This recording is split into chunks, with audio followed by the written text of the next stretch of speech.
Hindi lang umano ang tinaguriang Duterte Black sa Senado kundi mga senador na kaalyado ng administrasyon ang gustong maibasura na ang impeachment case laban kay Vice President Sara Duterte. Yan ang inamin ni Senator Amy Marcos matapos ipaikot ni Senador Ronald Bato de la Rosa ang resolusyon na humihiling na tuluyan ng i-dismiss ng Senado ang nakapending na reklamo laban sa Vice Presidente. Naniniwala si Marcos na may ilang senador na ganito rin ang gusto pero tumanggi siyang pangalanan ang mga mambabatas. Pabor si Marcos na maibasura ang reklamo dahil hindi rin naman ito matatapos sa loob ng 19 Congress. 3 session days na lang ang natitira sa 19 Congress na nakatakdang mag-adjourn sinidya sa June 13. Naniniwala naman ang senador na hindi valid ang impeachment case na isinampa ng mga kongresista laban sa pangalawang Pangulo. Yan ay dahil may 3 naunang impeachment complaint na naihain sa Kamara noon pang December 2024 pero ang inakyat lang ay ang ika-4 na impeachment complaint na ipinasa sa Senado noon lamang huling sesyon ng Pebrero. Ito pong lahat ng ginagawa ni Chis Escudero, hindi po to dahil siya ay mabuting mamamayang Pilipino o kaya napakabait niya pong senador, no? Katulad po siya ni Amy Marcos, manggaring, no? Pero sa kanilang pangmamangga, ganyan po ngayon nare-realize na natin, no? Nare-realize na natin yung anong tawag dito, yung na itong politika gamitan, di ba? Gamitan, gamitin kita, gamitin mo ko, maggamitan tayo. Ako sa totoo, no? Na-appreciate ko yung mga politiko na may ginagawa para sila, alam mo yun, pero hindi ko sinasabi, hindi ko siya na-appreciate as para maging leader natin. Siyempre walang papantay kay Tatay Digong. Sa tingin nyo ba kung si Tatay Digong hindi madiskarte sa politika, hahangaan ko yan? Hindi rin eh. Di ba? Okay. Nakakabilib kasi yung mga tao na, alam mo yun, yung talagang patapos na yung career. Basically, tapos na eh. End na ng career ni Chis Escudero eh.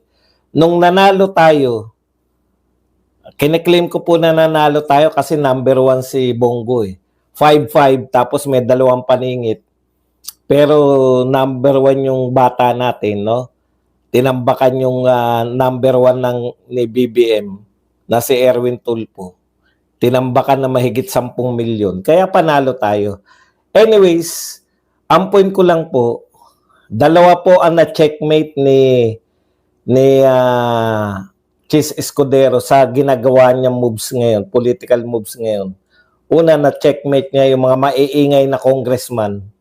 At ikalawa, na-checkmate niya sa Senate presidency si Tito Soto. Alam po ninyo, baka mapagkamalian niyo po ako na ibig bang sabihin bumabaliktad na sa mga Duterte si Chis Escudero. Hindi po. Yan po ay tauhan ng mga nasa Malacanang. Actually, waiter yan eh, di ba? Pero, ginagawa niya po yung lahat po ng ginagawa ngayon ni Chis Escudero to preserve yung kanyang Senate presidency. Foremost, no? Hindi niya po yung ginagawa para sa bayan, hindi niya po yung ginagawa para sa mga Duterte. Ginagawa niya tong lahat ng ito para i-save niya yung kanya sarili. Tandaan po ninyo, lantaran po, no, lantad po yung panliligaw, nililigawan po ng camp ni Chis Escudero at saka nito ni Tito Soto, yung Duterte Black, para kung sino yung susunod na magiging Senate President. Bakit checkmate si Tito Soto? Di ba? Nanliligaw kayo eh, pareho. Ito po, kumbaga, ilalarawan natin sa panliligaw. Si Chis Escudero, nanliligaw siya, pero may dala-dala siyang bulaklak. At saka may dala-dala pa siyang chocolate. Bukod pa doon, may dala-dala pa siyang merienda. Di ba? Umaakit siya ng ligaw sa mga Duterte, dala-dalang bulaklak, chocolate, at merienda. Si Tito Soto, nanliligaw din po sa mga Duterte, pero makikikain lang. Makikikain lang, walang dala. Walang ambag, ika nga, di ba? Okay. Ang ambag niya lang, naroon siya, makikikain. Sagot niya lang yung kwento. Sa tingin ninyo, di ba? Ano lang, no? Pareho kayo nanliligaw, yung isa makikikain, yung isa may daladalang kakainin, yung isa may daladala. May in-offer yung isa eh. Ayaw mo man sa akin o gusto, at least may daladala akong bulaklak at tsokolate. Yung isa, nakikikain lang. Bakit ko po nasabi? Ayan nga. Etong ginagawa ni Chis Escudero, ayaw niya nang matuloy ang impeachment. Period. Kung anumang mga suri-suri nyo riyan, natansya niya na yan. Magagalit sa yung media. Ano naman? Ang media natin ngayon, wala na po eh. Wala na pong natatakot sa media. Yung mainstream media, yung malalaking media company, kilala na po ng mga politiko, no? Plak lang po yan. Yung may mga malalaking media company natin, kilala na po nila yan. Wala na po yung mga dating angas ng media. Napakarami na nangyari, oh. Kakampi pa rin sila ng administrasyon. Napakarami na nangyari. Niloloko tayo sa 20 pesos na bigas, pero sampalataya pa rin ng media. Basically, niloloko tayo sa walang proyekto, pero sampalataya pa rin yung media. Wala nang proyekto nagagawa, utang pa ng utang, lubog pa tayo sa utang, may bumibira pa mga media. Wala na. SMNI na. DCAR na lang ang mga bumibira, yung mga Berada Aguila na lang. Pero yung mga dating mga matatapang na mga inquirer, yung mga Philippine Star na yan, yung mga GMA7, TV Patrol na yan, yung mga 24 oras, wala na yan eh. Taga-ano na lang yan ng mga hallelujah, amen na lang yan sa taga Malacanang. Kaya basically, sino katatakutan dyan ni Chis Escudero? Yung mga congressman naman. Alam nyo, ang ginawa ni Chis, tignan nyo ang sinabi ni Chis Escudero. Sunod-sunuran lang naman kay Martin eh. Nakasanayan nyo na dinidiktahan nyo kami mga senador. Hindi nyo naman kami under eh. Sunod-sunuran lang kayo kay Martin Romualdez. Ano sasabihin ng mga congressman? Hindi kami sumusunod kay Martin. Ganun ba sasabihin nila? Checkmate na sila dun. Sa sinabi na yun ni Chis Escudero na kayo sunod-sunuran lang kay Martin Romualdez, ano pa isasagot mo ron? Hindi kami sumusunod?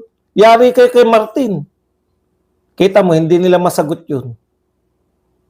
Sunod-sunuran lang naman kayo eh.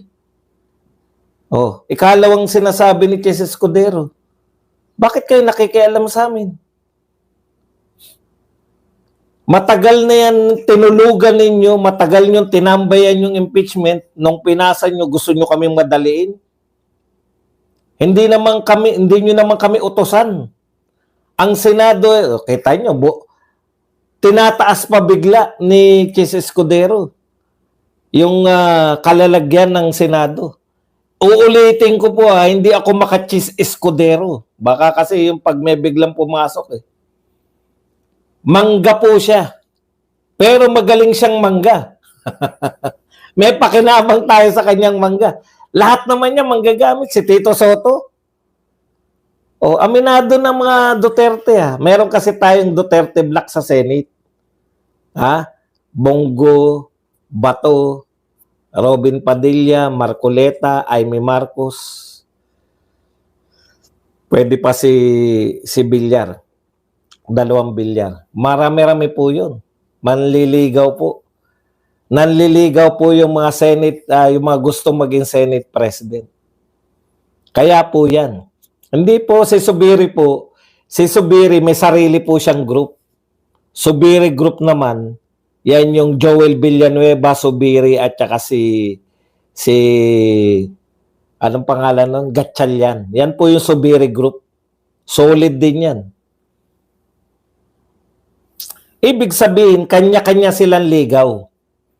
Ngayon, napapaangat pa ni Chis Escudero ngayon yung kalagayan ng Senado. Wala kayong pakialam sa amin. At meron ding grupo ng mga talunan.